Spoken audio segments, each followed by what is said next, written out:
এবার আপনি শোনেন আমি কেন কান্না করি। আমি একটা কাফন চোরা, এই মদিনার মধ্যে আমি একটা কাফন চোরা। ওরে এক আনসারী রমণীর ইন্তেকাল হয়ে গেছে, সুন্দর একটা মেয়ে মারা গেছে, আত্মীয় স্বজনেরা কাফন লাগাইয়া কবর দিয়া চলে গেছে। আমি আমার চোরের পেশা, আমি ওই মহিলার কবরের মধ্যে ঢুকে বললাম, ওই মহিলার গায়ের থেকে কাফনগুলো টেনে টেনে টেনে টেনে আমি খুললাম। খোলার পরে যখন কবর থেকে যাব, শয়তান আমারে ওয়াসওয়াসা দিয়া ফেললো। আমি শয়তানের ফন্দিতে বন্দী হয়ে গেলাম। শয়তান আমারে এলকা করতেছে, আমাকে ধোঁকা দিতেছে আর বলতেছে, রে যুবক, এই কবরের মধ্যে একটু টসটা মার, দেখ কার গার থেকে কাপড় সরাইলি, কার শরীর থেকে কাফন সরাইয়া দিলি। এবার যুবক বলে, হুজুর আমি টসটা মারলাম কবরের ভিতরে, তাকাইয়া দেখি এত সুন্দর রমণী আমি কোনোদিন দেখি নাই, এত সুন্দর মেয়ে লোক আমি কখনো দেখি নাই। হুজুর আমি নিজেরে কন্ট্রোল করতে পারলাম না, আমি এই মহিলার সাথে আমার মনের চাহিদা মিটাইয়া মজা নিলাম। হুজুর গো, যখন আমি কবর থেকে বাহির হব, আমার কানে আওয়াজ আসতেছে কবরের মধ্য থেকে। আমার মনে হইতেছে মহিলাটা আমারে ডেকে ডেকে ডেকে বলতেছে, রে আল্লাহর বান্দা, এতগুলো মানুষের মধ্যে, কবরের বাসিন্দাদের মধ্যে আমারে উলঙ্গ করে বেইজ্জতি করলি। শুধু তাই না, আমার আত্মীয় স্বজন আমারে সুন্দর করে গোসল করাইয়া আমারে কবরে নামাইছে। আজকে তুই আমারে নিরুপায় পাইয়া আমারে তুই নাপাক বানায় দিলি। এরে তুই কত কপাল পোড়া, কত নেমো খারাপ, তোর কারণে হাসরের ময়দানে আল্লাহর সামনে আমি এই নাপাকি অবস্থায় উঠা লাগবে। এ যুবক, তুই কি কাজটা করলে? হুজুর গো, ওই কথাটা তীরের মতো গিয়ে আমার কলিজার মধ্যে লাগলো। একটু জোরে বলেন বাবা আল্লাহু আকবার। এই যুবক কাঁদতেছে আর বলতেছে, হুজুর আমার ওই মহিলাটার কথাটা তীরের মতো গিয়া আমার কলিজার মধ্যে আঘাত করলো। হুজুর গো, আমি আর কাফনটা চাঙ্গা দিয়া ফেলাইয়া আমি বাড়ি যাই নাই, আমি রাস্তায় রাস্তায় ঘুরি আর ওই মহিলাটার কথা স্মরণ করে কাঁদি। আমার মতো বেহায়া, আমার মতো গুনাহগার এই জমিনে মনে হয় আর কেউ নাই। পুরা ঘটনাটা শুনিয়া আমার নবীও কান্দে। আমার নবী কয়, আহ, মানুষ কি এত বড় নাফরমানি করতে, মানুষ কি এত বড় নির্দয় হতে পারে? একটা মরা মানুষও মানুষের থেকে বাঁচে না। আরে যখন বলছে মানুষ কি এত বড় অন্যায় করতে পারে, এই যুবক আর এক সেকেন্ড দেরি করে নাই রে বাপজান। যুবক কয়, হায় রে, মনে করলাম এখানে এসে একটা গতি হবে, কিন্তু আমার নবীও দেখি বলতেছে মানুষ নাকি এত বড় অন্যায় করতে পারে না। এই যুবক চিন্তা করতেছে, এখন যদি নবী আমার নামে একটু বদদুয়া করে দেয়, আমার তো কোনো গতি নাই। এই যুবক একটা দৌড় দিয়েছে। যুবক রসুলের কাছ থেকে আর দেরি করে নাই, দৌড় দিয়া পাহাড়ে উঠে গেছে, একেবারে চূড়ান্ত উপরে উঠে গেছে। যুবক আর বাড়ির দিকে যায় নাই। একদিন, দুই দিন, তিন দিন না রে বাবা, 40 দিন পরে জিবরাইল আইসা নবীকে সালাম দেয়, ও নবী আমার, আপনারে কয়েকটা প্রশ্ন করব, সঠিক সঠিক জবাব দেন। আমার নবী কয়, বলো। এবার জিবরাইল ডাক দেয়া কয়, নবী, এই জমিনের মানুষের খাওয়ানোর মালিক আপনি না আল্লাহ? বলেন তো আমাদের রিজিক দাতাকে? আরো জোরে বলেন। আমার নবী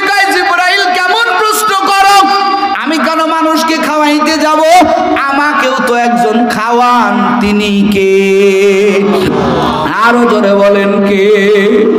আমাকেও একজন খাওয়ান, তিনি আমার মালিক, আমার মাওলা আমারে খাওয়ায়। জিবরাইল এবার কয় আপনার দ্বিতীয় প্রশ্ন, এই জমিনের মানুষের হায়াত কে দেয়? আপনি দেয় না আল্লাহ দেয়? এবার নবী আমার কয় আমি তো হায়াতের মালিক না, আমাকেও তো বাঁচায় রাখছেন আমার আল্লাহ, আমি কেন মানুষকে হায়াত দিতে যাব? এবার জিবরাইল ডাক দেয়া কয় নবীরে তিন নাম্বার প্রশ্ন, জমিনের মানুষ যদি গুনাহ করে এটাকে আপনি মাফ করবেন না আল্লাহ মাফ করবেন? আবার নবী কয় আমি মাফ করার কেউ না, জমিনের মানুষ যদি অন্যায় করে মাফ করবেন আমার আল্লাহ। আল্লাহু আকবার বলেন। মাফ করবেন আমার আল্লাহ, আমি তো মাফ করার মালিক না। এবার জিবরাইল ডাক দেয়া কয় নবী তাহলে আপনার কি মনে আছে আজ থেকে 40 দিন আগে আপনার দরবারে একটা যুবক আসছিল, গুনাহের কথা ব্যক্ত করেছিল, আপনি ওইখানে বলছিলেন মানুষ কি এত বড় অন্যায় করতে পারে? হুজুর গো, এই যুবকের অবস্থাটা কি আপনি এখন জানেন? বর্তমান কি হালাত? আমার নবী কয় না না, আমি তো তার অবস্থান জানি না। এবার জিবরাইল ডাক দেয়া কয় নবী আপনি যখন বলেছেন এত বড় অন্যায় মানুষ করতে পারে, এই যুবক মায়ের কাছে যায় নাই, ছেলে মেয়ের কাছে যায় না,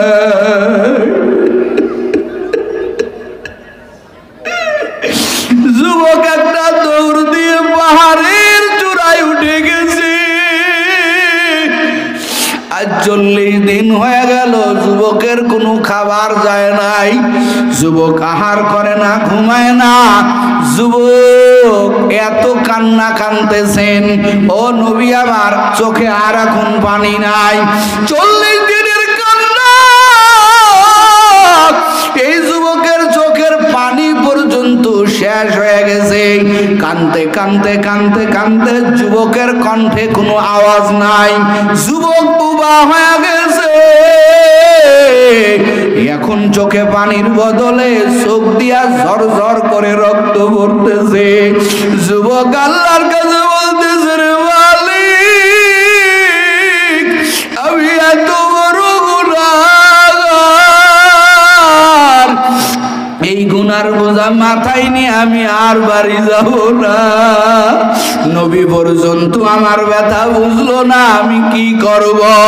জিবরাইল ডাক দেয়া কয় নবী তাড়াতাড়ি সাহাবীদের মাধ্যমে যুবক করে ওই পাহাড় থেকে আনেন, আমার আল্লাহ আবার দিয়া সুসংবাদ দিয়েছে দুনিয়ার মানুষ তোমার অন্যায়টাকে বড় মনে করতে পারে, দুনিয়ার মানুষের কাছে তোমার গুনাহটা পাহাড় পরিমাণ হতে পারে, কিন্তু আমার মালিক আমার আল্লাহর কাছে কোনো গুনাহ বড় না রে যুবক। আমার নবীরে জানাইয়া দেয় ও আল্লাহর পয়গম্বর, তাড়াতাড়ি যুবক করে আনেন, সুসংবাদ শুনাইয়া দেন আমার আল্লাহ এই যুবকের জীবনের সব গুনাহ মাফ করে দিছি। এরে আল্লাহর বান্দারা, ও দিনাজপুরের যুবক, এই ময়দানে সবাই আমরা গুনাহগার, আমার আল্লাহ রহমতের দরজা খুলিয়া ডাকেন, এ বান্দা আসো, আমি আল্লাহর মতো গফফার আর কেউ নাই, আমি আল্লাহর মতো রহিম আর কেউ নাই। ওরে পর্দার আড়ালের আম্মা জান, কত তো নাফরমানি করলেন, কত তো বেপরদাগিরি করলেন, এখন কি মরার চিন্তা আসে নাই রে আম্মা জান? আর কয়দিন বাহাদুরি করবেন, আর কয়দিন নাফরমানি করবেন? ও কলিজার আমার যুবক, প্রতিদিন তো তোর মতো যুবকেরা কবরে চলে যাইতেছে রে বাবা। তুমি আমি যে গুনাহ করে জাহান্নাম জ্বলাইছি, আল্লাহ হাশরের ময়দানে বেনামাজি গুনাহগারগুলোরে ডাক দিয়া বলবেন, এ ফেরেশতারা, ও তো অস্বীকার করে, ওর শব্দ এখন প্রমাণ হয়ে গেল নাফরমান, ও জাহান্নামী। এবার আমার আল্লাহ বলবেন, খুযু ফাগুল্লু সুম্মাল জাহিম সাল্লু। আল্লাহ বলবেন ৭০,০০০ শিকল লাগাইয়া ওরে তার। আব্দুল্লাহ ইবনে আব্বাস আয়াতের ব্যাখ্যায় বলেন, শিকলটা কেমনে পেছানো হবে রে যুবক? বলে শিকলের একটা মাথাটা নাকের মধ্য দিয়া ঢুকাইয়া পাছার মধ্য দিয়া পিছনের রাস্তা দিয়া বাহির করবে, এভাবে পেছাইবে। এরপরে টানতে টানতে ওয়াসিকাল্লাযীনা কাফারু ইলা জাহান্নামা যুমারা, এই বেনামাজি গুনাহগারগুলোরে টানতে থাকবে, শিকল দিয়া টানতে টানতে জাহান্নামের কিনারায় নিবে। ও যুবক বল, ওই দিন তোর কি উপায় হবে? আমার বাকি উপায় হবে রে যুবক। খবরদার খবরদার, গুনাহ নিয়া কবরে যাইও না। ওরে তুমি আমি যে গুনাহ করে করে করে জাহান্নামের আগুন জ্বলাইছি রে বাবা। দুনিয়াতে আগুন লাগলে ফায়ার সার্ভিসের পানি ছাড়া যেমন নেবে না, তুমি আমি যে নাফরমানি করিয়া জাহান্নাম জ্বলাইছি, ওই জাহান্নামের আগুন চোখের পানি ছাড়া নিবে না। এই জন্য কাঁদো ও যুবক, কাঁদো। মান বাকা মিন খাশিয়াতিল্লাহ হারামাল্লাহু তাআলা তিলকাল আইনা আলান নার। নবী আমার বলেন, যেই চক্ষু জাহান্নামের ভয়ে কাঁদবে, ওই চক্ষুকে আমার আল্লাহ জাহান্নামে জ্বলাবে না। ঈদ কি আমানা सीनू में है हमारा,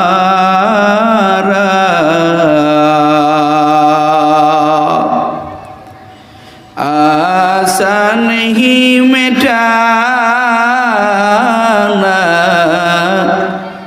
नामो निशा हमारा, बलगल उला बेकमालिही।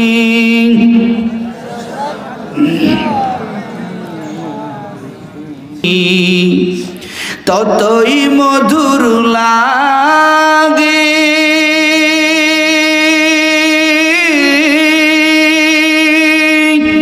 এই নামেতে এত মজা, না জানিতাম আগে। তাই তো আমি ডাকি সে নাম, তাই তো আমি ডাকি সে নাম, সকাল দুপুর সাজে। বলেন, আল্লাহ নামের সুর সদা হৃদয় মাঝে বাজে। বলেন না বাবা, আল্লাহ নামের সুর সদা হৃদয় মাঝে বাজে। লা জবানের আওয়াজ से লা ইলাহা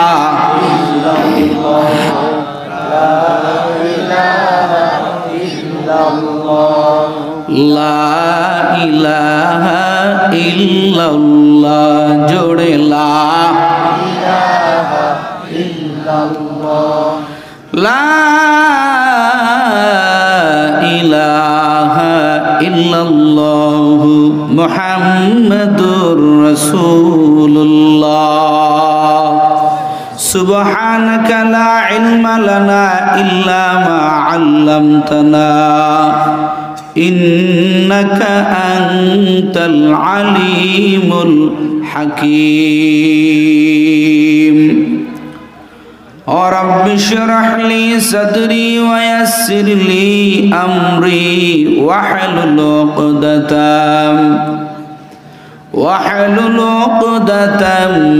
من لساني يفقهوا قولي।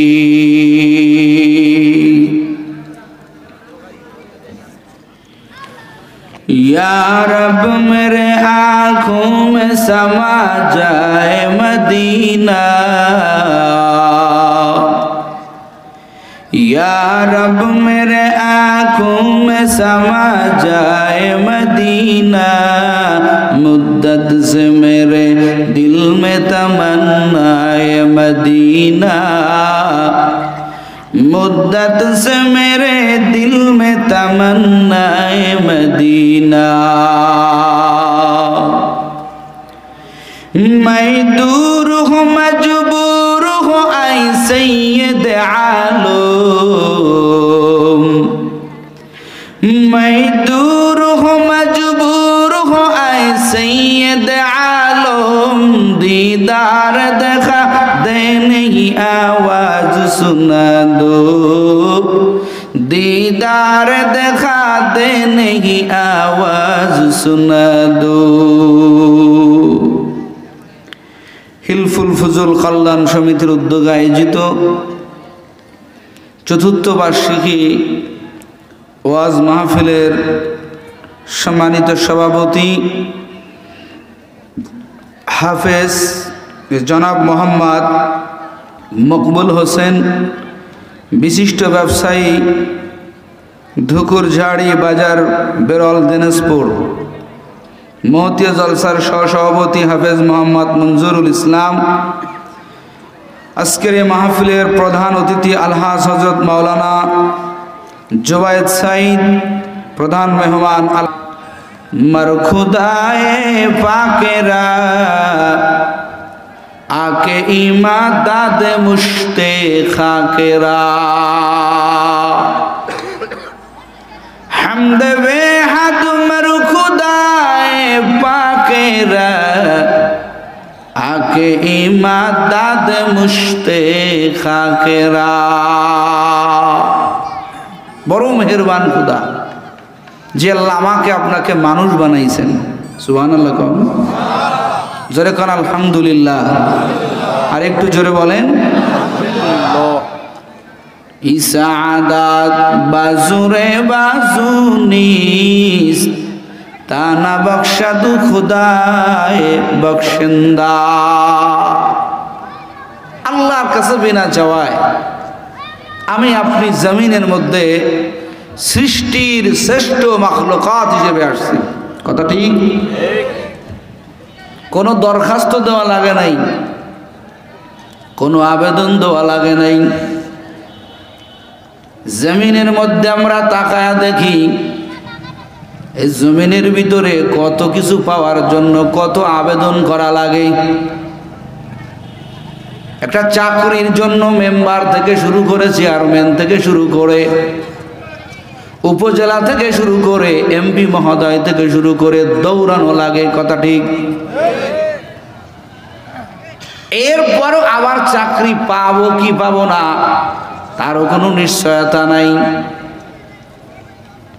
জমিনের মানুষ বহু কিছু করে, অনেক কিছু চাওয়ার জন্য, অনেক কিছু পাওয়ার জন্য কত মুজাহাদা করে, হাজার চেষ্টা করার পরে পায় হলো অল্প।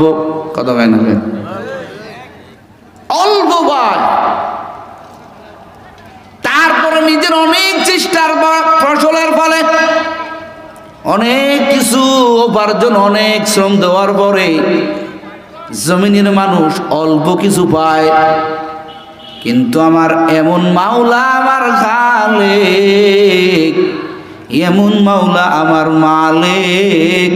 ও দিনাজপুরের যুবকেরা, বিরলের যুবকেরা, পর্দার আড়ালের আম্মা জানেরা, আমার মাওলা বিনা দরখাস্তে আমাকে আপনাকে সৃষ্টির শ্রেষ্ঠ জাতি বানাইছে।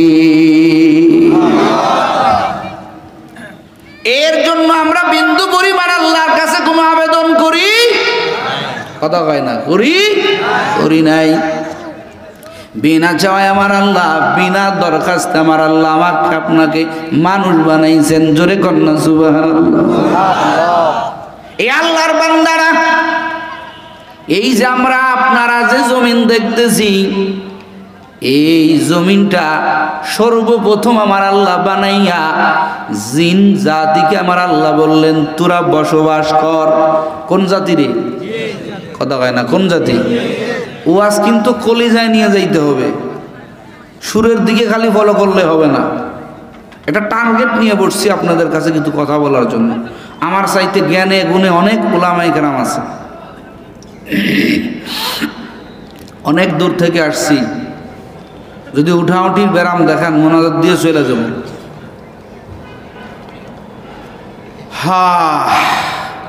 তাহলে আল্লাহ তাআলা জমিন বানাইয়া সর্বপ্রথম কোন জাতিরে বসবাস করতে বললেন? জিন জাতি। আল্লাহ কয় জিন জাতি তোরা বসবাস কর। জিন জাতি বসবাস শুরু করলেন, কিন্তু জিন জাতির একটা সমস্যা দাঁড়ায় গেল। কি সমস্যা? জিন জাতি পরস্পরে মারামারি কাটাকাটি শুরু করে দিল। কি করলো বলেন? মারামারি শুরু করলো।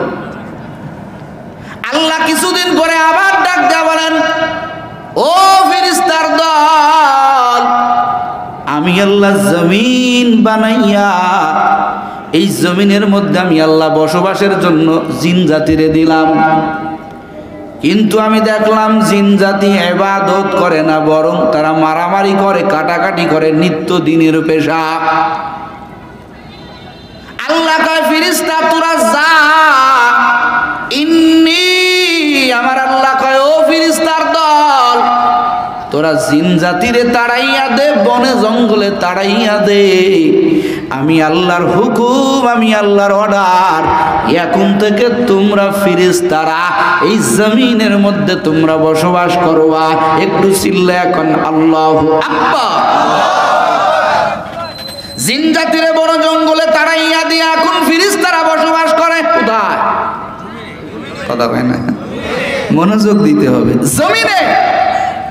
কিছুদিন পরে আল্লাহ কয় ইন্নী জাইলুম ফিল আরদি খলিফা। আল্লাহু আকবার। এ ফেরেশতারা, আমি আল্লাহ অচিরেই জমিনের মধ্যে আমি আল্লাহর প্রতিনিধি বানাইয়া বনি আদম আমি আল্লাহ পাঠাইব। একটু জোরে কন্যা সুবহানাল্লাহ। কয় বনি আদম পাঠাইব। এখন ফেরেশতারা যখন জিন জাতি তাড়াইয়া দিয়ে আল্লাহ ফেরেশতাদের বসবাস করতে সুযোগ করে দিলেন, জিন জাতি পরস্পরে তারা কথোপকথন করে। কি কথোপকথন? এক ফেরেশতা আর এক ফেরেশতারে কয়, আমরা সৃষ্টির শ্রেষ্ঠ জাতি, এই জন্য আল্লাহ জমিনের মধ্যে আমাদেরকে বসবাস করার সুযোগ করে দিয়েছেন। আমার আল্লাহ কিছুদিনের মধ্যেই জানাইয়া দেয়, ও ফেরেশতা তোরা সৃষ্টির শ্রেষ্ঠ না, আমি আল্লাহ সৃষ্টির শ্রেষ্ঠত্ব দান করলাম বনি আদমকে। জোরে কোন সুবহানাল্লাহ। ফেরেশতারা কয় আল্লাহ আমাদের স্বপ্ন তো মাটি হয়ে গেল। এই বনি আদমের কি বৈশিষ্ট্য? ও আল্লাহ, এই বনি আদমের কি এমন গুণাবলী যার কারণে আপনি এদেরকে সৃষ্টির শ্রেষ্ঠ মর্যাদা আপনি দান করলেন? আমার আল্লাহ তাআলা বলেন, শোনো এদের মর্যাদা, এদের বৈশিষ্ট্য শুনে নাও।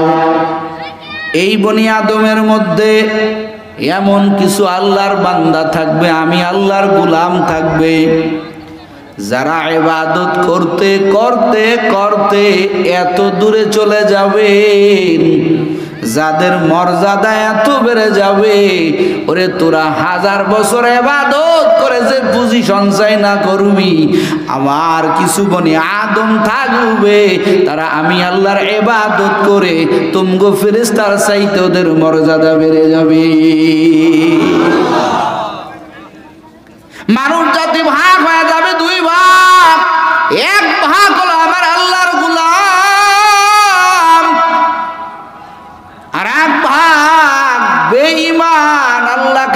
না, আল্লাহর ইবাদত করে না। এরা ইবাদত না করে করে আমার আল্লাহ কয় এরা এত নিচে যাবে, উলাইকা কাল আনআম বাল হুম আদাল। এক জাতি যাবে আমি আল্লাহর জান্নাতে, এদের মর্যাদা সৃষ্টির শ্রেষ্ঠ, সুবহানাল্লাহ। আর এক জাতি আমি আল্লাহর ইবাদত না করে এরা চতুষ্পদ জন্তুর চাইতেও নিম্ন চলে যাবে। এবার ফেরেশতারা কয় আল্লাহ একটু সুযোগ পাইছে, একটা কথা বলি, একটা প্রশ্ন করি।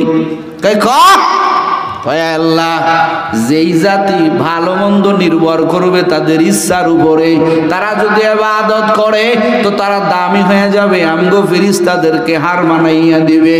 ও আল্লাহ আমরা এক সেকেন্ড তোমার ইবাদত থেকে গাফেল থাকি না। ও দয়ার মালিক, আর এক শ্রেণীর মানুষ থাকবে যারা গুনাহ করে করে চতুষ্পদ জন্তু হার মানাইয়া ফেলবে।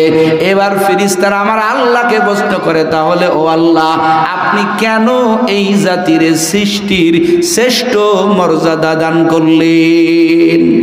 ফেরেশতা কারে প্রশ্ন করে? কতক্ষণ কারে? আল্লাহকে করে।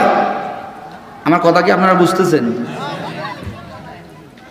এবার আমার আল্লাহ ফেরেশতাদের এই প্রশ্নের জবাব দেয়, ইন্নী আ'লামু মা লা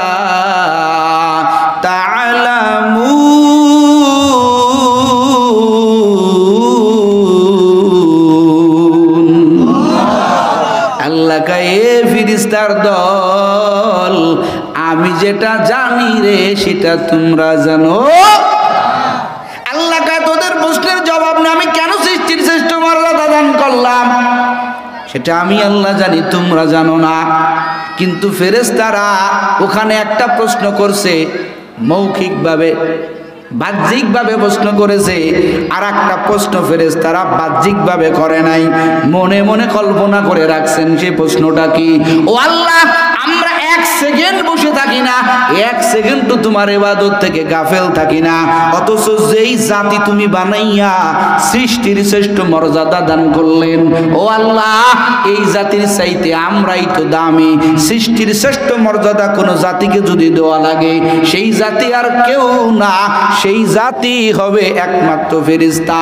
এই প্রশ্নটা বলতে সাহস পাই নাই, ফেরেশতারা মনে মনে রাখছে। ও বিরলের মুসলমান, দিনাজপুরের মুসলমান, বলেন তো মনে মনে কিছু যদি জমা রাখা হয়, দুনিয়ার কেউ জানেন না, একজন জানেন, তিনি কে?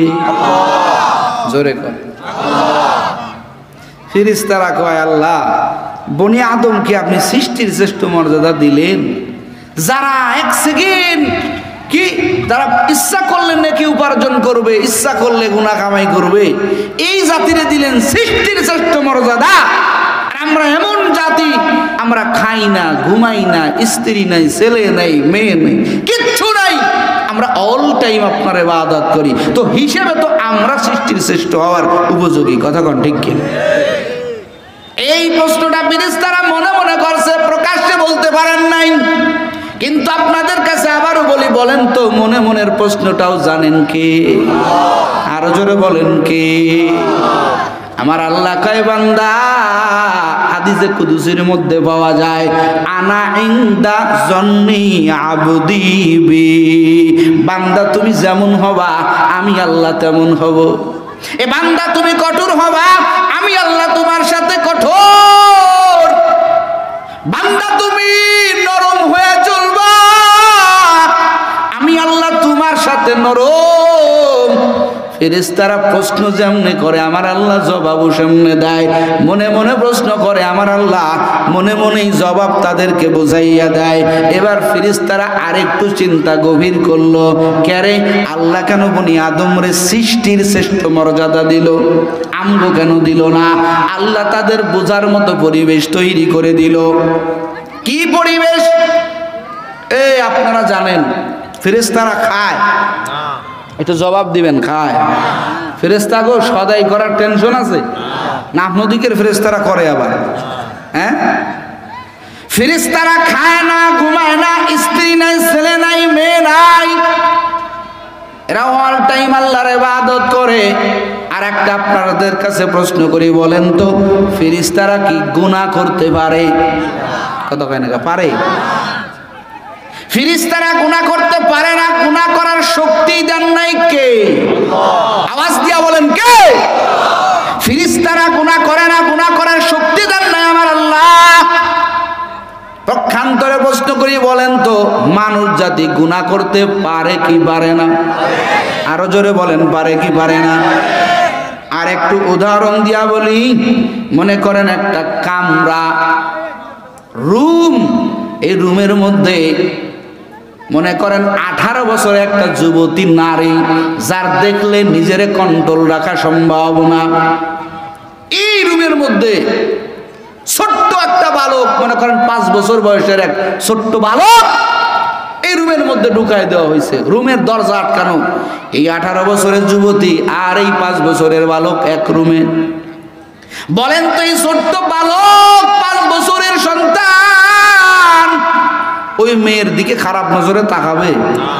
কেন তাকাবে না? কি হয় নাই?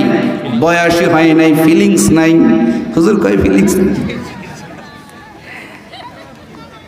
কেন তাকাইবে না? বলে ওই মেয়ের প্রতি একটা আলাদা আকর্ষণ। এই আকর্ষণটা এখনো বোঝার ক্ষমতা ওর হয়?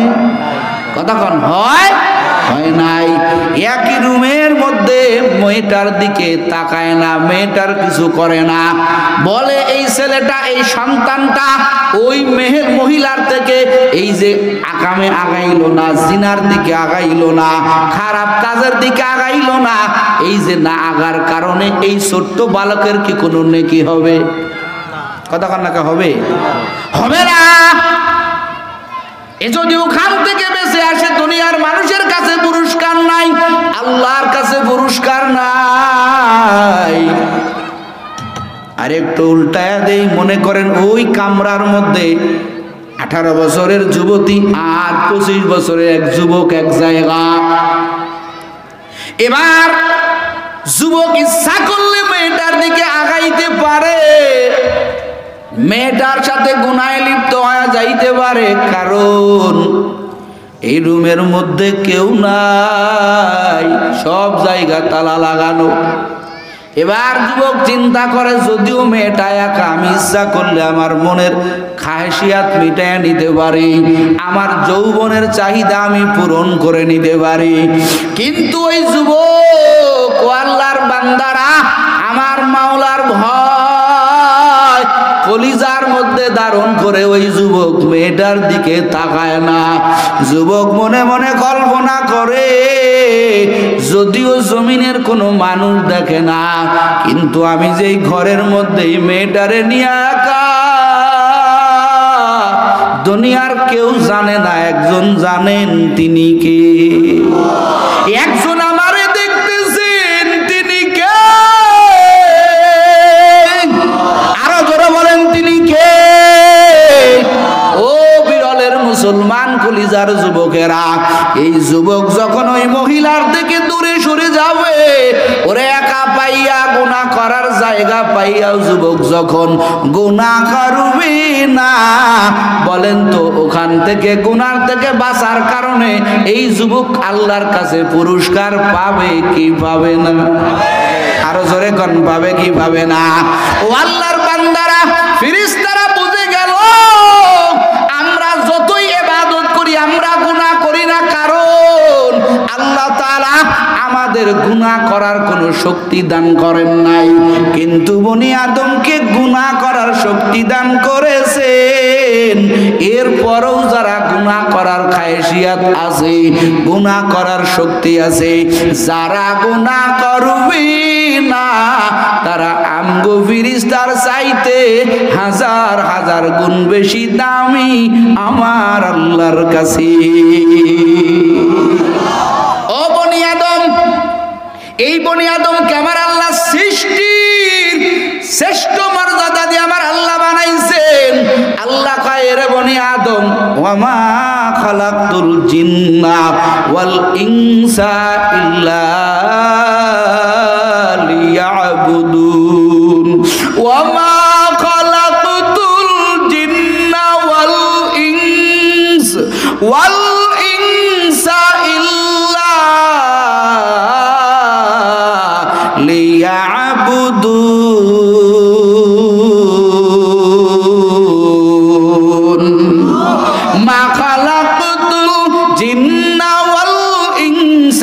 বেখা জুজা ইবাদত নিস্তে মাকসুদ আযাহা। আল্লাহ কয় বনি আদম রে, আমি আল্লাহ তোরে সৃষ্টির শ্রেষ্ঠ মর্যাদা দান করলাম। আমি আল্লাহ এমন কোন জিনিস নাই অকারণে বানাইছি। ও বান্দা, একটা জিনিসও নাই যে আমি আল্লাহ বিনা কারণে বানাইছি। এ বনি আদম রে, আমি আল্লাহ বড় আশা নিয়া বড় দরদ নিয়া তোরে বানাইলাম। ওরে বান্দা, তোর রূহটা যদি আমি একটা কুকুরের মধ্যে ঢুকাইয়া দিতাম, একটা কুকুর হইয়া জমিনে আসতি। কিন্তু আমি আল্লাহ তোর এমন খালেক, আমি আল্লাহ তোর এমন মালিক, আমি আল্লাহ তোরে আদর করে মানুষ বানাইছি। আমি আল্লাহ তোরে বড় মোহাব্বত করে বড় আদম বানাইছি। ও বান্দা, এই জমিনের মধ্যে আমি আল্লাহর ডাকার মাখলুকাতের অভাব নাই। এ যুবকের দল, ভোরের বেলা দেখো পাখির কিচির মিচির আওয়াজ। তোমার কানে কিচির মিচির আওয়াজ হতে পারে, কিন্তু ওটা কিচির মিচির আওয়াজ না। ওই পাখিরা আমার মাওলার নামের জিকির করে। ও শুধু তাই না, মৌমাছির দেখো না, ওরে মৌমাছি উড়ে উড়ে গুনগুন করে করে করে করে উড়ে ওই ফুলের থেকে মধু আহরণ করে বাসায় জমা করে। কিন্তু মৌমাছি যখন ওড়ে, তুমি আমি শুনি গুনগুন শব্দের আওয়াজ, কিন্তু মৌমাছি গুনগুন করে না।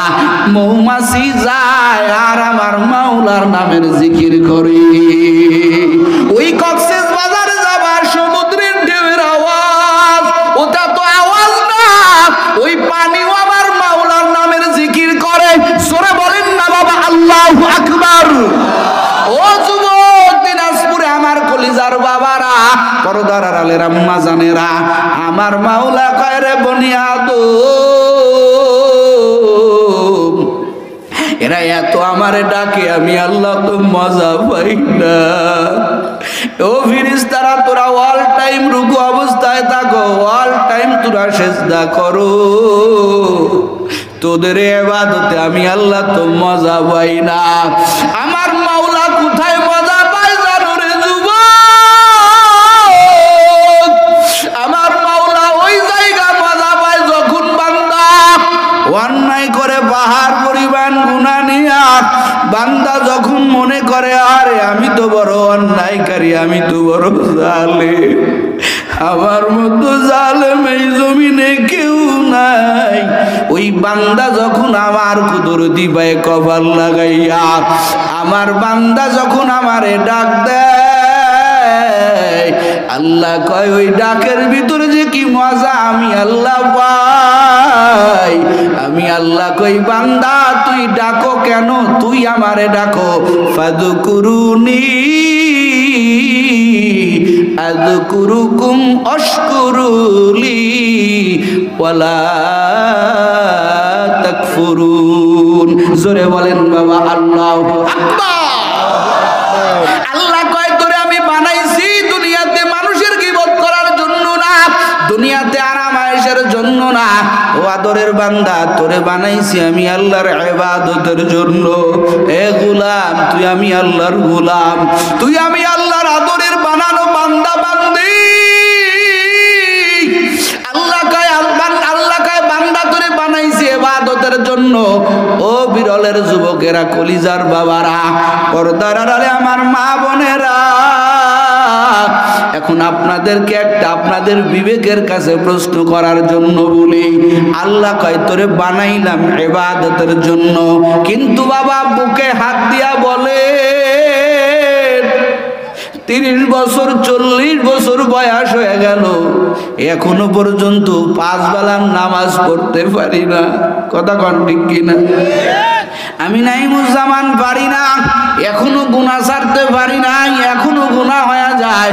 বলেন আর কবে আমার আল্লাহর টার্গেট পূরণ করব, আল্লাহর ইবাদত পূরণ করব? এরে আল্লাহর বান্দারা কি মনে করছেন দুনিয়াতে ছলচাতুরি করে চলেন, ওরে দুনিয়াতে কোটকা চালাইতে নিজের ক্ষমতার বাহাদুরি দিয়া, টাকার বাহাদুরি দিয়া, নিজের ধন সম্পদের বাহাদুরি দিয়া পার পাওয়া যায়। বলেন তো বাবা, আখেরাতে কোনো পার পাওয়ার ব্যবস্থা আসেনি? এই কতক্ষণ আছে? নাই নাই। ও কলিজার যুবক, হাসরের ময়দানে এক শ্রেণীর বাটপাররা বলবে, মালিক আপনি আমাকে গুনাহগার বলতেছেন, আপনি বলতেছেন আমি গুনাহগার। ও আল্লাহ, আমার গুনার কি কোনো সাক্ষী আছে? আমি যে নাফরমান, আপনি যে আমাকে বারবার বলতেছেন আমি গুনাহগার, আমার গুনার কি কোনো সাক্ষী আছে? আমার মাওলা বলবেন আজকে সাক্ষী ছাড়া বিচার হবে না। আমার আল্লাহ কবে, নাফরমানে গুনাহগার, অবশ্যই তোর গুনাহের আমি আল্লাহ সাক্ষী রেখেছি। ও আল্লাহর বান্দারা, একটু বুঝিয়া শুনিয়া গুনাহ করবেন। আজকে আপনাদের সামনে কয়েকটা সাক্ষীর কথা আলোচনা করব। কিতাবের মধ্যে পড়েছি, বান্দা যখন বলবে আমি গুনাহগার না, আমি গুনাহ করি নাই, প্রমাণ কি? আমার আল্লাহ তখন সেই বেনামাজি গুনাহগারের বিরুদ্ধে আমার আল্লাহ 8টা সাক্ষী দায়ের করবেন। জোরে বলেন কয়টা? জোরে কর। ও বাবারা, গুনাহ তো করতেছেন, এই সাক্ষীগুলো এড়াইয়া যদি করতে পারেন করবেন। আর যদি মনে করেন না এই সাক্ষীগুলো এড়াইয়া আমি তো গুনাহ করতে পারি না, তাহলে বাবা তওবা করবেন। আমার আল্লাহ প্রথম সাক্ষী হাজির করবেন। এ জমিনের মাটি আসো, আমার এই বেনামাজি গুনাহগার বান্দা কয় ওর গুনার বলে কোনো সাক্ষী নাই। বলেন তো বাবা, যেখানে আমি আপনি গুনাহ করেছি ওইখানে মাওলার জমিন ছিল কি ছিল না? কথা কয় না, ছিল না? আল্লাহ কোরআনে অগ্রিম মেসেজ দিয়া দিয়েছেন, ইয়াউমা ইযিন তুহাদ্দিসু আখবারাহা বিআন্না রাব্বাকা আওহা লাহা। এ যুবক, আমার আল্লাহ ডাক দিয়া বলবেন, এ জমিনের মাটি আসো, আমার এই বান্দা কয় ও বলে গুনাহ করে নাই। এ জমিন তোর জবানটা আজকে খুলিয়া দে রে যুবক। যেই জমিনের জন্য পাগল, তুমি পাগল, আমি পাগল, বাড়ি করবা, গাড়ি করবা, জমিন কিনবা, অমুক শহরে বাড়ি করবা, দিনাজপুর শহরে বাড়ি করবা, হালাল হারামের খবর নাই, জমির পিছনে দৌড়াইতেছো। মোহাব্বতের ডাক দিয়া বলো, জানেন হুজুর এই জমি আমার, এই জমি আমার, এই জমি আমার। এরে যুবক, ও পর্দার আড়ালের আম্মা জানেরা, ওরে আমার কলিজার মায়েরা, কলিজার যুবকেরা, যেই জমিনকে তুমি বলতেছো জমিন আমার, কিন্তু কোরআন খুলিয়া দেখো জমিন তো তোমার না। আল্লাহ হাসরের ময়দানে বলবেন, জমিন তোর জবান খুলিয়া দে, তোর উপরেই তো দাঁড়াইয়া দাঁড়াইয়া আমার এই বান্দা অন্যায় করেছে। বলেন তো বাবা, যেখানে অন্যায় করছি ওইখানে জমিন ছিল কি ছিল না? আরো জোরে বলেন। ও আল্লাহর বান্দারা, জমিন জবান খুলিয়া দিবে, জমিন বলবে মালিক, ও আল্লাহ তোমার এই বান্দা আমার উপরে দাঁড়াইয়া এই এই এই এই অন্যায় করেছে, আমি ওই বান্দার সাক্ষী, ও যা বলছে মিথ্যা বলছে। এ যুবক, জমিনের ভিতরে বাহাদুরি করিয়া চলো, জমিনের ভিতরে দম্ভ ভরাইয়া চলো। তুমি তো জানো না জমিনের মাটি প্রতিদিন আমাদেরকে সম্বোধন করে বলে, এ বনি আদম বাহাদুরি করিও না, আমি জমিন, আমার মধ্যে একদিন আশা লাগবে, আমি একদিন তোমার জন্য এমন ঘর হয়ে যাব, আনা বাইতুল ওয়াহদা, আনা বাইতুল ওয়াহশা, আনা বাইতুল জিল্লাহ, আনা বাইতুল গুরফাতুদ্দুদ।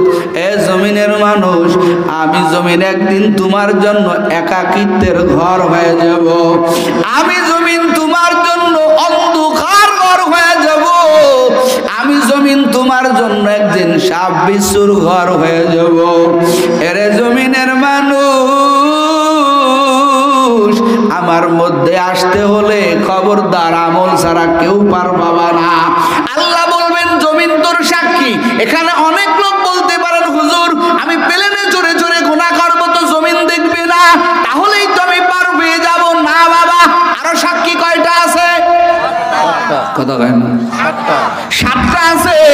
ও আল্লাহর বান্দারা, এক নম্বর তোমার আমার বিরুদ্ধে হাসরের ময়দানে আল্লাহর কাছে সাক্ষী দিবেন জমিন।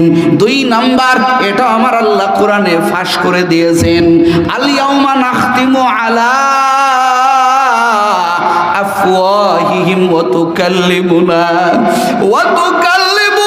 আইদিহিম ওয়া তাশহাদু আরজুলুহুম বিমা কানু ইয়াকসিবুন।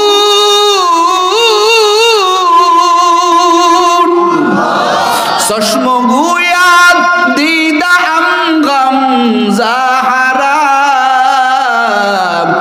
গোশে গুয়াত সিদা আমসুর রুল কালাম লব্ব গুয়াত মনসুনি বুসিদা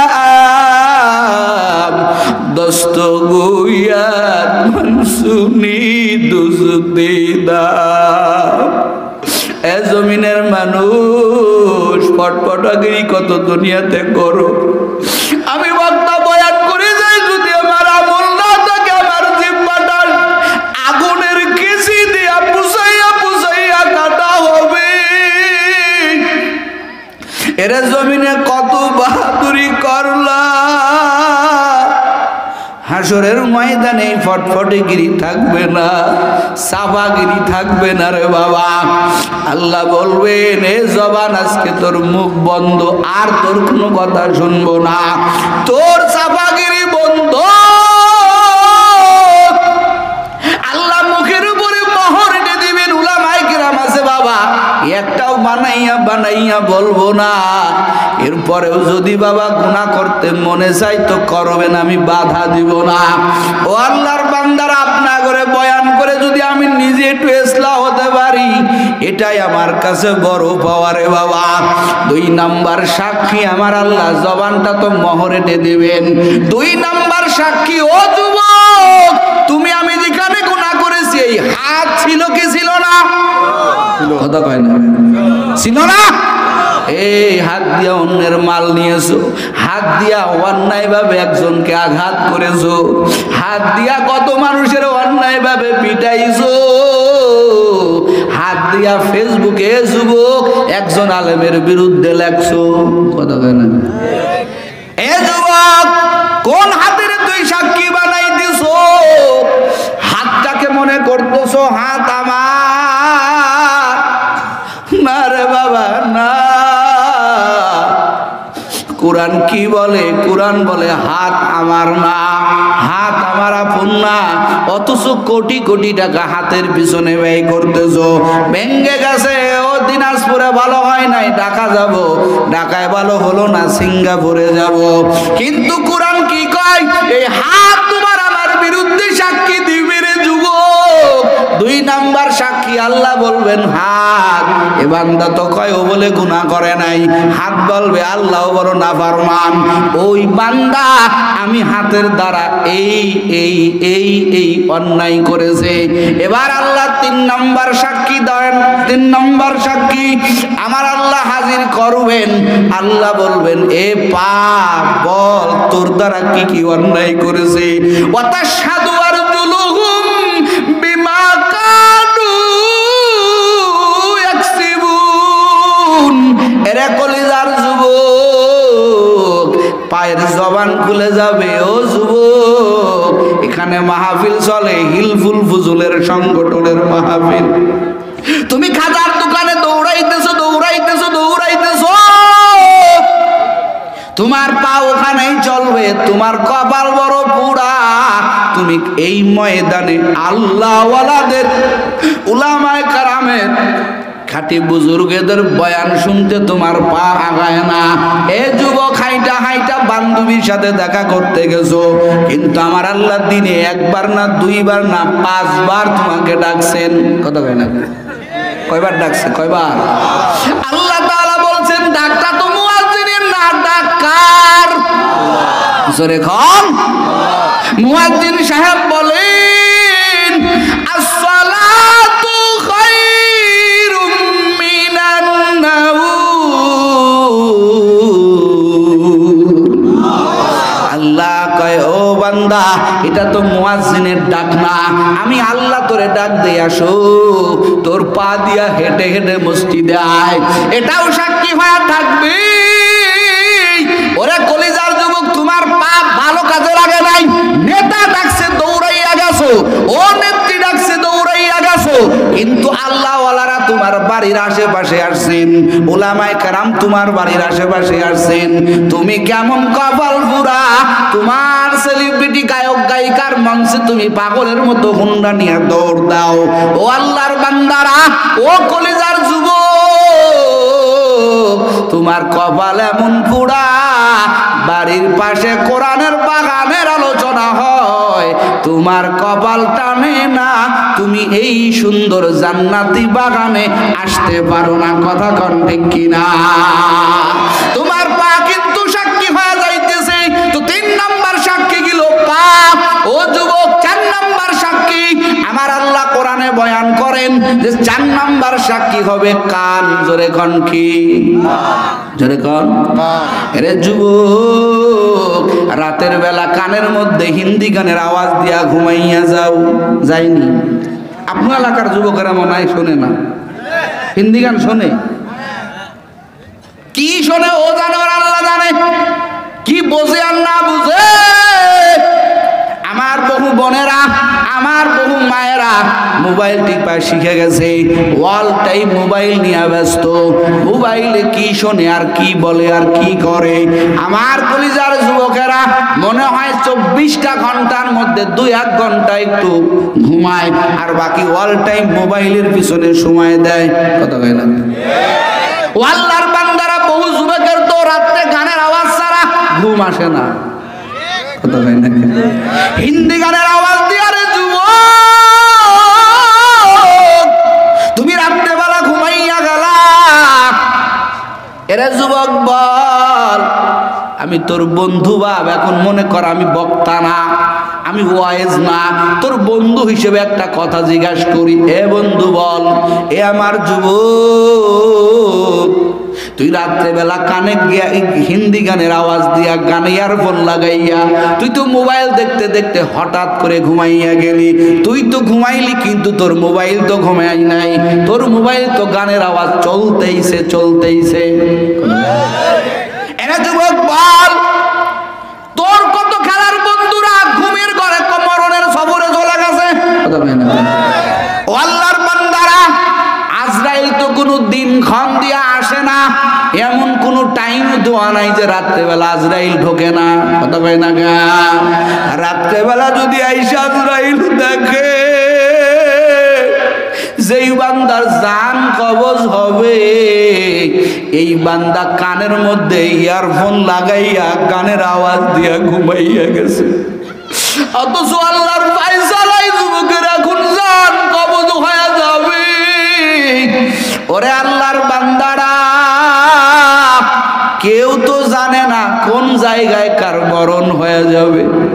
এই যে আজকে দেখলাম, একটু মাঝে মাঝে নেটে ঢুকি দেখি, আর মনে মনে ভাবি, এক টিম কাফেলা রাজশাহী থেকে ওই কক্সেস বাজারে হুন্ডা সফরে গেছে। এ যুবক, তোমরা অনেকেই দেখছো, দেখো নাই? এক আল্লাহর বান্দাও গিয়েছে, তার ছবিগুলো মাঝে মাঝে নেটে ভেসে উঠতেছে। এই যুবক স্বপ্নটাও গিয়েছিল বন্ধুদের সাথে কক্সেস বাজারের সফর, ফিরতে পথে আল্লাহর বান্দা অ্যাক্সিডেন্ট করে লাশ হয়ে বাড়ি আসলো। ও আল্লাহর বান্দারা, ও যুবক,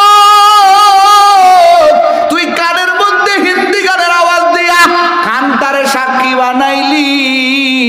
রাতের বেলা যদি আজরাইল চলিয়া আসে, আজরাইল যদি আইসা দেখে এ বান্দার কানে হিন্দি গানের আওয়াজ চলতেছে, খুব আরামে জানটা কবজ হবে। খুব আদর করে সুন্দর করে আজরাইল কানের থেকে ইয়ারফোনটা সরাইয়া অজু টজু করাইয়া তারপরে জান কবজ করবে।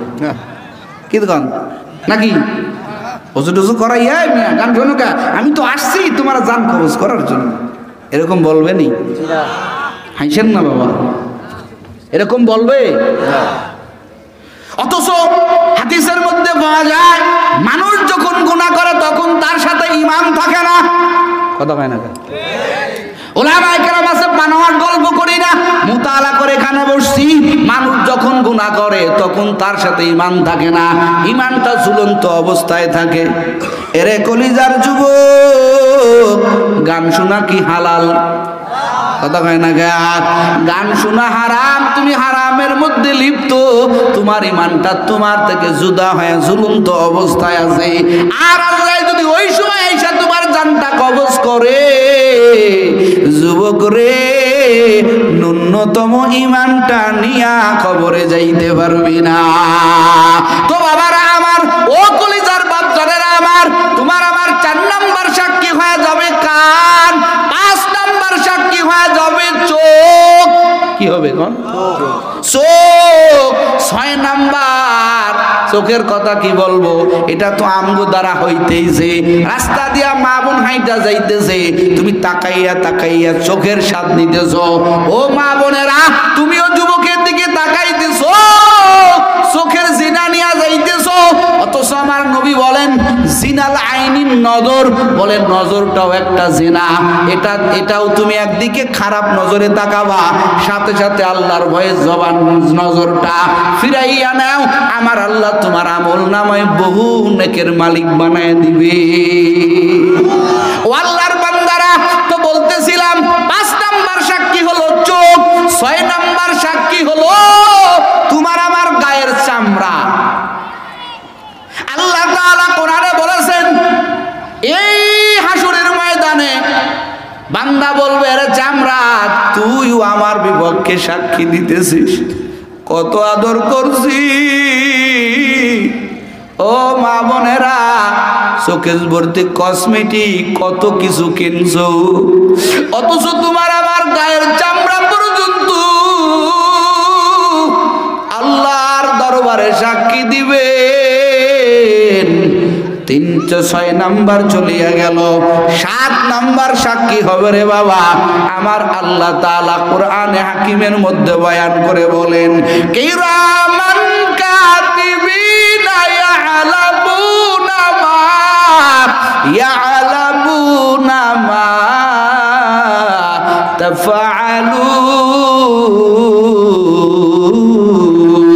তাফআলুন।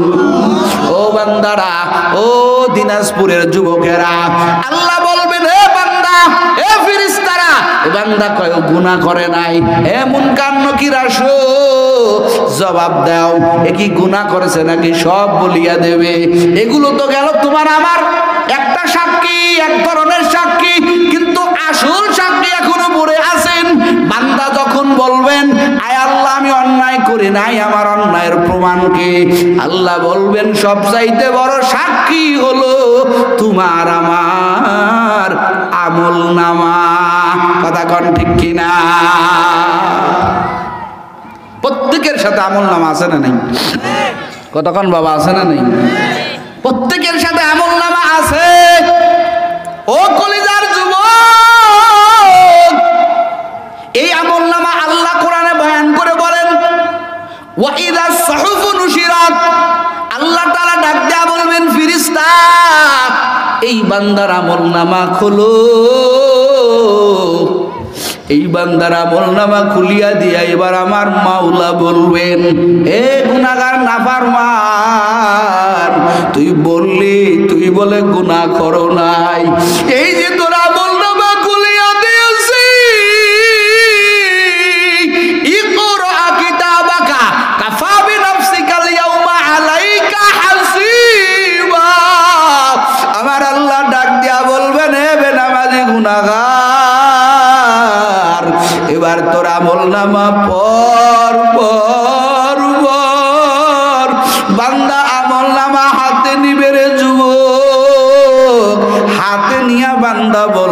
মালি হাদাল কিতাব, মালি হাদাল কিতাব লা ইউগাদিরু সগীরাতাও ওয়ালা কাবীরা ওয়ালা কাবীরাতান ইল্লা আহসাহা। বান্দা আমলনামা হাতে নিয়ে বলবে, আল্লাহ তুমি কি লেখছো রে আল্লাহ, ওরে আমি কোন দিন ছোট্ট একটা অন্যায় করেছি, ওরে আমার থেকে ছোট একটা অন্যায় বাদ পড়ে নাই, আমার থেকে বড় একটা অন্যায় বাদ পড়ে নাই।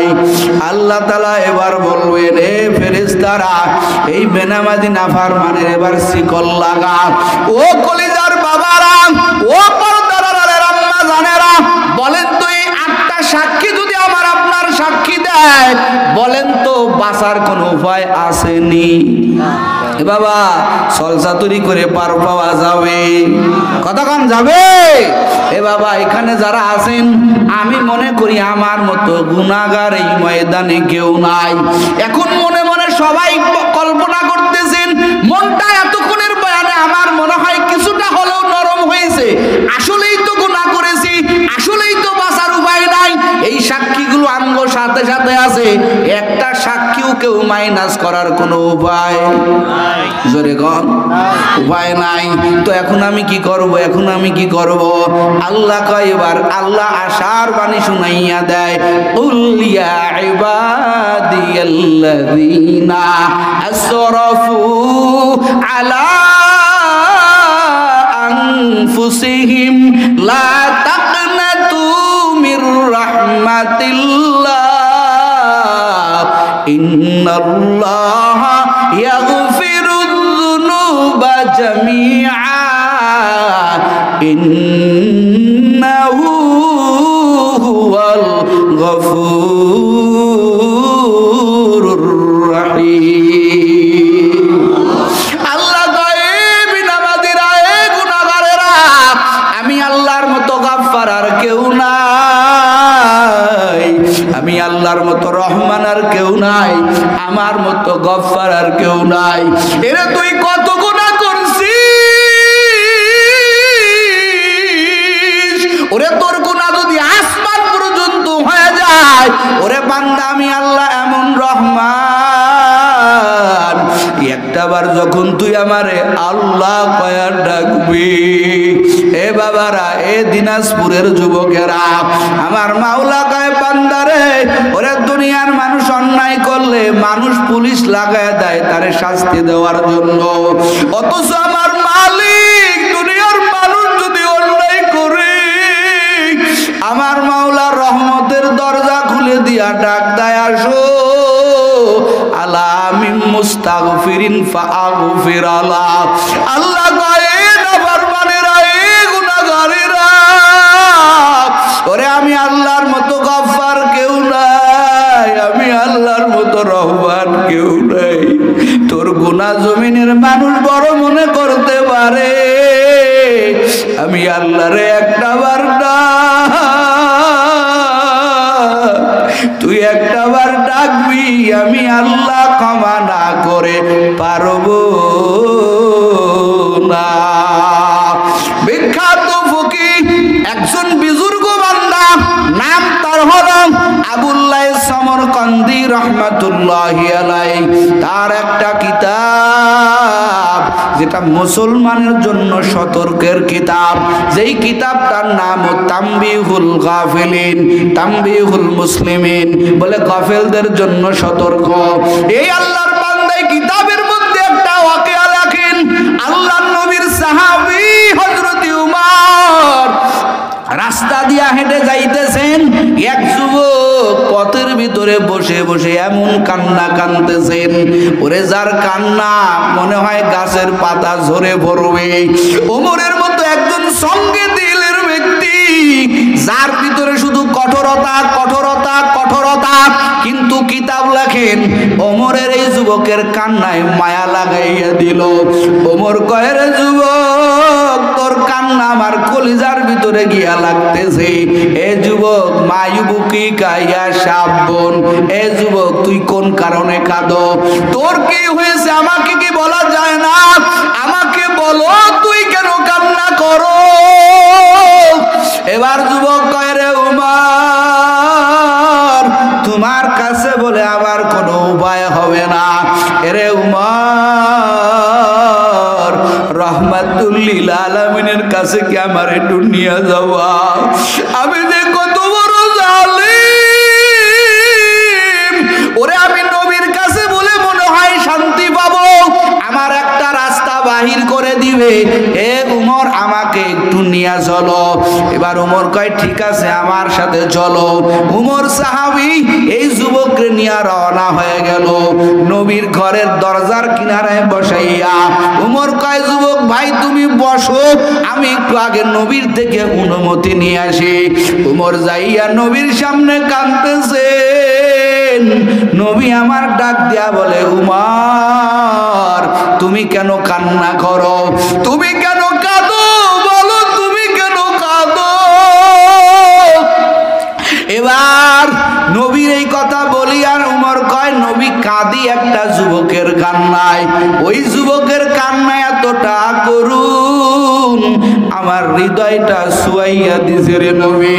যুবক আমাকে বলে না কি যেন আপনারে বলবে। এবার নবী কয় যুবকরে বাড়ির মধ্যে নিয়ে আসো।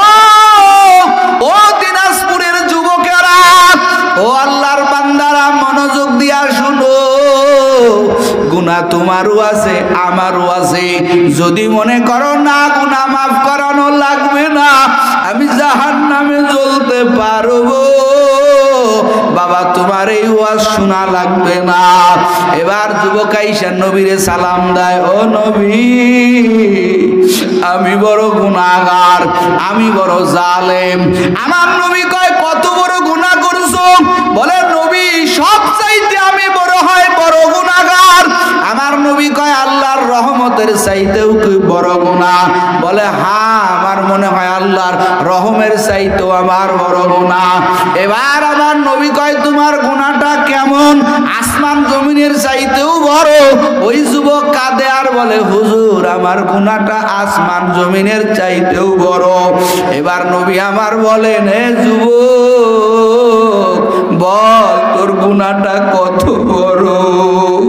এবার যুবক যখন গুনাহের কথা বলবে কেমন যেন বুক ফাইটা মরে আই যাবে।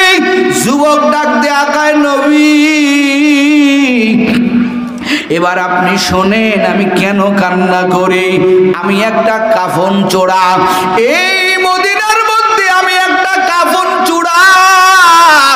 ওরে এক আনসারী রমণীর ইন্তেকাল হয়ে গেছে, সুন্দর একটা মেয়ে মারা গেছে, আত্মীয় স্বজনেরা কাফন লাগাইয়া কবর দিয়া চলে গেছে। আমি আমার চোরের পেশা, আমি ওই মহিলার কবরের মধ্যে ঢুকে বললাম। ওই মহিলার গায়ের থেকে কাফনগুলো টেনে টেনে টেনে টেনে আমি খুললাম। খোলার পরে যখন কবর থেকে যাব শয়তান আমারে ওয়াসওয়াসা দিয়া ফেললো। আমি শয়তানের ফন্দিতে বন্দী হয়ে গেলাম। শয়তান আমারে এলকা করতেছে, আমাকে ধোঁকা দিতেছে আর বলতেছে রে যুবক এই কবরের মধ্যে একটু টসটা মার, দেখ কার গার থেকে কাপড় সরাইলি, কার শরীর থেকে কাফন সরাইয়া দিলি। এবার যুবক বলে হুজুর আমি টসটা মারলাম কবরের ভিতরে, তাকাইয়া দেখি এত সুন্দর রমণী আমি কোনোদিন দেখি নাই, এত সুন্দর মেয়ে লোক আমি কখনো দেখি নাই। হুজুর আমি নিজেরে কন্ট্রোল করতে পারলাম না। আমি এই মহিলার সাথে আমার মনের চাহিদা মিটাইয়া মজা নিলাম। হুজুর গো যখন আমি কবর থেকে বাহির হব আমার কানে আওয়াজ আসতেছে কবরের মধ্য থেকে। আমার মনে হইতেছে মহিলাটা আমারে ডেকে ডেকে ডেকে বলতেছে এরে আল্লাহর বান্দা এতগুলো মানুষের মধ্যে কবরের বাসিন্দাদের মধ্যে আমারে উলঙ্গ করে বেইজ্জতি করলি, শুধু তাই না, আমার আত্মীয় স্বজন আমারে সুন্দর করে গোসল করাইয়া আমারে কবরে নামাইছে। আজকে তুই আমারে নিরুপায় পাইয়া আমারে তুই নাপাক বানায় দিলি। এরে তুই কত কপাল পোড়া, কত নেব খারাপ। তোর কারণে হাসরের ময়দানে আল্লাহর সামনে আমি এই নাপাকি অবস্থায় উঠা লাগবে। এ যুবক, তুই কি কাজটা করলে? হুজুর গো, ওই কথাটা তীরের মতো গিয়ে আমার কলিজার মধ্যে লাগলো। একটু জোরে বলেন বাবা আল্লাহু আকবার। এই যুবক কাঁদতেছে আর বলতেছে, হুজুর আমার ওই মহিলাটার কথাটা তীরের মতো গিয়া আমার কলিজার মধ্যে আঘাত করলো। হুজুর গো, আমি আর কাফনটা চাঙ্গা দিয়া ফেলাইয়া আমি বাড়ি যাই নাই, আমি রাস্তায় রাস্তায় ঘুরি আর ওই মহিলাটার কথা স্মরণ করে কাঁদি। আমার মতো বেহায়া, আমার মতো গুনাহগার এই জমিনে মনে হয় আর কেউ নাই। পুরা ঘটনাটা শুনিয়া আমার নবীও কান্দে। আমার নবী কয়, আহ, মানুষ কি এত বড় নাফরমানি করতে, মানুষ কি এত বড় নির্দয় হতে পারে? একটা মরা মানুষও মানুষের থেকে বাঁচে না। আরে যখন বলছে মানুষ কি এত বড় অন্যায় করতে পারে, এই যুবক আর এক সেকেন্ড দেরি করে নাই রে বাপজান। যুবক কয়, হায় রে, মনে করলাম এখানে এসে একটা গতি হবে, কিন্তু আমার নবীও দেখি বলতেছে মানুষ নাকি এত বড় অন্যায় করতে পারে না। এই যুবক চিন্তা করতেছে, এখন যদি নবী আমার নামে একটু বদদুয়া করে দেয়, আমার তো কোনো গতি নাই। এই যুবক একটা দৌড় দিয়েছে। যুবক রসুলের কাছ থেকে আর দেরি করে নাই, দৌড় দিয়া পাহাড়ে উঠে গেছে, একেবারে চূড়ান্ত উপরে উঠে গেছে। যুবক আর বাড়ির দিকে যায় নাই। একদিন, 2 দিন, 3 দিন না রে বাবা, 40 দিন পরে জিবরাইল আইসা নবীকে সালাম দেয়, ও নবী আমার, আপনারে কয়েকটা প্রশ্ন করব, সঠিক সঠিক জবাব দেন। আমার নবী কয়, বলো। এবার জিবরাইল ডাক দেয়া কয়, নবী, এই জমিনের মানুষের খাওয়ানোর মালিক আপনি না আল্লাহ? বলেন তো আমাদের রিজিক দাতাকে? আরো জোরে বলেন। আমার নবী কয়, জিবরাইল কেমন প্রশ্ন করো? আমি কেন মানুষকে খাওয়াইতে যাব? আমাকেও তো একজন খাওয়ান, তিনি কে? আরো জোরে বলেন, কে? আমাকেও একজন খাওয়ান, তিনি আমার মালিক, আমার মাওলা আমারে খাওয়ায়। জিবরাইল এবার কয়, আপনার দ্বিতীয় প্রশ্ন, এই জমিনের মানুষের হায়াত কে দেয়, আপনি দেয় না আল্লাহ দেয়? এবার নবী আমার কয়, আমি তো হায়াতের মালিক না, আমাকেও তো বাঁচায় রাখছেন আমার আল্লাহ, আমি কেন মানুষকে হায়াত দিতে যাব? এবার জিবরাইল ডাক দেয়া কয়, নবীরে 3 নাম্বার প্রশ্ন, জমিনের মানুষ যদি গুনাহ করে এটাকে আপনি মাফ করবেন না আল্লাহ মাফ করবেন? আবার নবী কয়, আমি মাফ করার কেউ না। জমিনের মানুষ যদি অন্যায় করে মাফ করবেন আমার আল্লাহ। আল্লাহু আকবার বলেন। মাফ করবেন আমার আল্লাহ, আমি তো মাফ করার মালিক না। এবার জিবরাইল ডাক দেয়া কয়, নবী, তাহলে আপনার কি মনে আছে আজ থেকে 40 দিন আগে আপনার দরবারে একটা যুবক আসছিল, গুনাহের কথা ব্যক্ত করেছিল, আপনি ওইখানে বলছিলেন মানুষ কি এত বড় অন্যায় করতে পারে? হুজুর গো, এই যুবকের অবস্থাটা কি আপনি এখন জানেন? বর্তমান কি হালাত? আমার নবী কয়, না না, আমি তো তার অবস্থান জানি না। এবার জিবরাইল ডাক দেয়া কয়, নবী,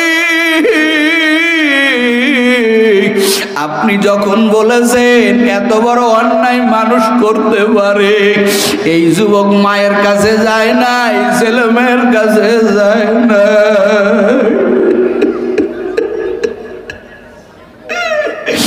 যুবক একটা দৌড় দিয়ে পাহাড়ের চূড়ায় উঠে গেছে। আজ 40 দিন হয়ে গেল যুবকের কোনো খাবার যায় নাই, যুবক আহার করে না, ঘুমায় না। যুবক এত কান্না কাঁদতেছেন, ও নবী আমার চোখে আর এখন পানি নাই। 40 দিনের কান্না, এই যুবকের চোখের পানি পর্যন্ত শেষ হয়ে গেছে। কাঁদতে কাঁদতে কাঁদতে কাঁদতে যুবকের কণ্ঠে কোনো আওয়াজ নাই, যুবক বুবা হয়ে গেছে। এখন চোখে পানির বদলে চোখ দিয়া ঝরঝর করে রক্ত পড়তেছে। যুবক আল্লাহর কাছে বলতেছে, রে মালিক, আমি এত বড় গুনাহগার, এই গুনার বোঝা মাথায় নিয়ে আমি আর বাড়ি যাব না। নবী পর্যন্ত আমার ব্যথা বুঝলো না, আমি কি করব? জিবরাইল ডাক দেয়া কয়, নবী তাড়াতাড়ি সাহাবীদের মাধ্যমে যুবক করে ওই পাহাড় থেকে আনেন। আমার আল্লাহ আবার দিয়া সুসংবাদ দিয়েছে, দুনিয়ার মানুষ তোমার অন্যায়টাকে বড় মনে করতে পারে, দুনিয়ার মানুষের কাছে তোমার গুনাহটা পাহাড় পরিমাণ হতে পারে, কিন্তু আমার মালিক আমার আল্লাহর কাছে কোনো গুনাহ বড় না রে যুবক। আমার নবীরে জানাইয়া দেয়, ও আল্লাহর পয়গম্বর, তাড়াতাড়ি যুবক করে আনেন, সুসংবাদ শুনাইয়া দেন। আমার আল্লাহ এই যুবকের জীবনের সব গুনাহ মাফ করে দিছি। এরে আল্লাহর বান্দারা, ও দিনাজপুরের যুবক, এই ময়দানে সবাই আমরা গুনাহগার। আমার আল্লাহ রহমতের দরজা খুলিয়া ডাকেন, এ বান্দা আসো, আমি আল্লাহর মতো গফফার আর কেউ নাই, আমি আল্লাহর মতো রহিম আর কেউ নাই। ওরে পর্দার আড়ালের আম্মা জান, কত তো নাফরমানি করলেন, কত তো বেপরদাগিরি করলেন, এখন কি মরার চিন্তা আসে নাই রে আম্মা জান? আর কয়দিন বাহাদুরি করবেন, আর কয়দিন নাফরমানি করবেন? ও কলিজার আমার যুবক, প্রতিদিন তোর মতো যুবকেরা কবরে চলে যাইতেছে রে বাবা। তুমি আমি যে গুনাহ করে জাহান্নাম জ্বলাইছি, আল্লাহ হাসরের ময়দানে বেনামাজি গুনাহগার গুলোরে ডাক দিয়া বলবেন, এ ফেরেশতারা, ও তো অস্বীকার করে, ওর শব্দ এখন প্রমাণ হয়ে গেল নাফরমান, ও জাহান্নামী। এবার আমার আল্লাহ বলবেন, খুযু ফাগুল্লু সুম্মাল জাহিম সাল্লু। আল্লাহ বলবেন, ৭০,০০০ শিকল লাগাইয়া ওরে তার। আব্দুল্লাহ ইবনে আব্বাস আয়াতের ব্যাখ্যায় বলেন, শিকলটা কেমনে পেছানো হবে রে যুবক? বলে, শিকলের একটা মাথাটা নাকের মধ্য দিয়া ঢুকাইয়া পাছার মধ্য দিয়া পিছনের রাস্তা দিয়া বাহির করবে, এভাবে পেছাইবে। এরপরে টানতে টানতে ওয়াসিকাল্লাযীনা কাফারু ইলা জাহান্নামা যুমারা, এই বেনামাজি গুনাহগার গুলোরে টানতে থাকবে, শিকল দিয়া টানতে টানতে জাহান্নামের কিনারায় নিবে। ও যুবক, বল ওই দিন তোর কি উপায় হবে? আমার বাকি উপায় হবে রে যুবক। খবরদার খবরদার, গুনাহ নিয়া কবরে যাইও না। ওরে তুমি আমি যে গুনাহ করে করে করে জাহান্নামের আগুন জ্বলাইছি রে বাবা, দুনিয়াতে আগুন লাগলে ফায়ার সার্ভিসের পানি ছাড়া যেমন নেবে না, তুমি আমি যে নাফরমানি করিয়া জাহান্নাম জ্বলাইছি, ওই জাহান্নামের আগুন চোখের পানি ছাড়া নিবে না। এই জন্য কাঁদো ও যুবক, কাঁদো। মান বাকা মিন খাশিয়াতিল্লাহ হারামাল্লাহু তাআলা তিলকাল আইনা আলান নার। নবী আমার বলেন, যেই চক্ষু জাহান্নামের ভয়ে কাঁদবে, ওই চক্ষুকে আমার আল্লাহ জাহান্নামে জ্বলাবে না। ও মা বোনেরা, আর কয়দিন বাহাদুরি করবে? কত তো বেপরদাগিরি করলেন। আপনার চোখে পানি নাই, দিল নরম নাই, অথচ তাকাইয়া দেখেন ফাতেমা রাদিয়াল্লাহু তাআলা আনহা, নবীর কলিজার টুকরা, সাইয়্যিদাতুন নিসাই আহলিল জান্নাহ, যাকে বলা হয় জান্নাতি রমণীদের সর্দারিনী, এত বড় দামি মহিলার মা, এই মহিলাটাও কেমন কবরকে ভয় করছে, কেমন ভয় করেছেন। রাতের বেলা স্বপ্ন দেখে নবী আমার হাজির। আমার নবী কয়, রে ফাতেমা, আগামীকাল তুমি রোজা থাকবা, ওরে তুমি আলীর সাথে সেহরি খাও, আর তোমার আমার সাথে জান্নাতে ইফতারি হবে, মানে তোমার কালকে মৃত্যু হয়ে যাবে। পরের দিন সকালবেলা আলীরে ডাক দিয়া কয়, স্বামী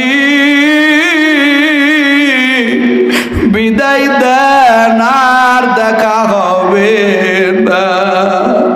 হাসান হুসাইন আইসা কান্না দেখে কাঁদে। ও মা, কেন কাঁদো? হাসান হুসাইন কয়, যা তোর নানার রওজায় যা, তোর বাবার সাথে একটু কথা বলতে দে। এবার আলীর হাত জড়ায় ধরে কয়, স্বামী আমি আপনার খেদমত ঠিক মতো করতে পারি নাই। ও স্বামী আমার, ও স্বামী আমার, আপনার সাথে আমার মহাব্বত হইছে, কিন্তু আপনার যেভাবে সেবা করা দরকার ওইভাবে সেবা করতে পারি নাই, আমারে মাফ করে দিবেন। আর আমার ইন্তেকালের সাথে সাথে রে স্বামী, ওরে দুনিয়ার কোনো মানুষকে জানাইবেন না, রাতের মধ্যে আপনি আর আপনার সন্তানেরা মিলে আমারে দ্রুত দাফন করে দিবেন। আলী ডাক দেয়া বলে, ফাতেমা, এটা আবার কেমন কথা? তুমি বিশ্ব নবীর মেয়ে, সবাই তোমার জানাজায় আসবে, শেষবারের বিদায় দিবে, তোমার জন্য দোয়া করবে, অথচ তুমি কও তাড়াতাড়ি দাফন করতে। ও আম্মা, দেখেন ফাতেমার কত আল্লাহর ভয়, জাহান্নামের ভয়।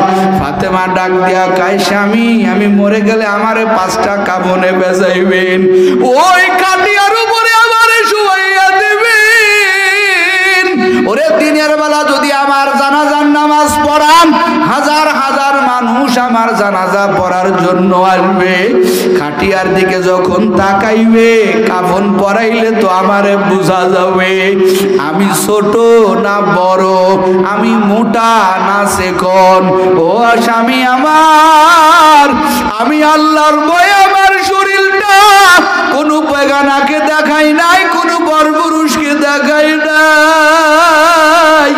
আমি চাই না মরার পরে মানুষ আমারে দেখে কল্পনা করুক আমি ছোট ছিলাম না বড় ছিলাম, আমি মোটা ছিলাম না চিকন ছিলাম, লম্বা ছিলাম না খাটো ছিলাম, এটা আমি মানুষের মুখে প্রশ্ন হতে চাই না।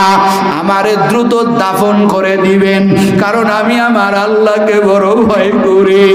এরে পর্দার আড়ালের মা বোন, ফাতেমার মতো মেয়ে যাকে আমার আল্লাহ দুনিয়ার থেকে জান্নাতের সুসংবাদ দিয়েছেন, এর মতো নারী যদি জাহান্নামকে এত ভয় করে, ও কলিজার যুবক, আবু বকরের জিন্দেগি তালাশ করে দেখো। আশারায়ে মুবাশশিরিনের অন্তর্ভুক্ত আবু বকর 1 নম্বর সুসংবাদ প্রাপ্ত সাহাবী। এই সাহাবীও রাতের বেলার কান্না করে, আমার মাওলার দরবারে আমি কি নিয়ে যাব। একদিনকে নবীর ঘুম ভেঙে গেল।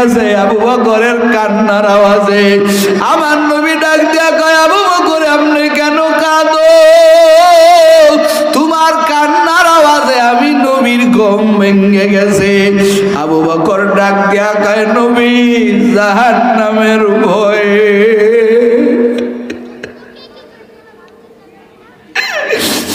হাসরের ময়দানে আমার আল্লাহ যদি আমারে বলে আমার আমল ভালো লাগে না,